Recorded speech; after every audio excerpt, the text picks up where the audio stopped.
మైసూర్లో భూ కేటాయింపుల వివాదాన్ని టార్గెట్ గా చేసుకుని బీజేపీ వాళ్ళు కర్ణాటక సీఎం సిద్ధరామయ్యని టార్గెట్ చేస్తున్నారు. ఇప్పుడు బీజేపీ ఎమ్మెల్యేపై రేప్ కేసు అంశాన్ని కాంగ్రెస్ గట్టిగా పట్టుకొని ఆందోళనలు చేస్తోంది. బీజేపీ ఎమ్మెల్యే మునిరత్న ఏకంగా విధాన సౌధలోని ఆఫీస్లో తనపై అత్యాచారం చేశారంటూ మహిళా పోలీసులకు కంప్లైంట్ చేసింది. దీంతో పవిత్రమైన స్థలాన్ని అపవిత్రం చేశారంటూ కాంగ్రెస్ కార్యకర్తలు విధాన సౌధ దగ్గర శుద్ధి కార్యక్రమం చేపట్టారు. ప్రత్యేకంగా పూజలు చేయించి శుద్ధి జలాలు చెల్లి నిరసన తెలిపారు. అసెంబ్లీ దగ్గర ఆందోళనకు దిగిన వాళ్లను పోలీసులు అరెస్ట్ చేసి అక్కడి నుండి తరలించారు.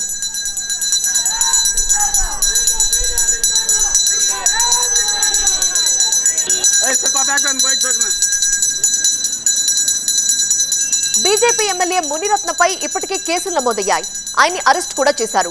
రేప్, హనీ ట్రాప్ కేసుల్లో సిట్ అదుపులోకి తీసుకుని విచారిస్తోంది. ఈ క్రమంలోనే గురువారం పోలీసుల విచారణలో బాధిత మహిళ తన గోడు వెళ్లబోసుకుంది. విధానసభలోని కార్యాలయంలో ఎమ్మెల్యే తనను అత్యాచారం చేశాడని సంచలన విషయాలు బయటపెట్టింది. థర్డ్ ఫ్లోర్ లో తనపై అఘాయిత్యానికి పాల్పడినట్టుగా తెలిపింది.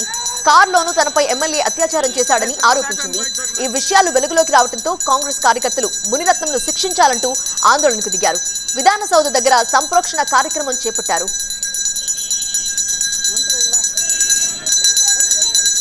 ఎమ్మెల్యే మునిరత్నపై మహిళా లోకం సైతం బగ్గుమంటోంది. ఆయనపై చర్యలు తీసుకోవాలంటూ ఆందోళనలు మిన్నంటాయి. దేవాలయం లాంటి విధాన సభలో వికృత చేష్టలకు పాల్పడుతున్న ఎమ్మెల్యేను కఠినంగా శిక్షించాలని డిమాండ్ చేస్తున్నారు.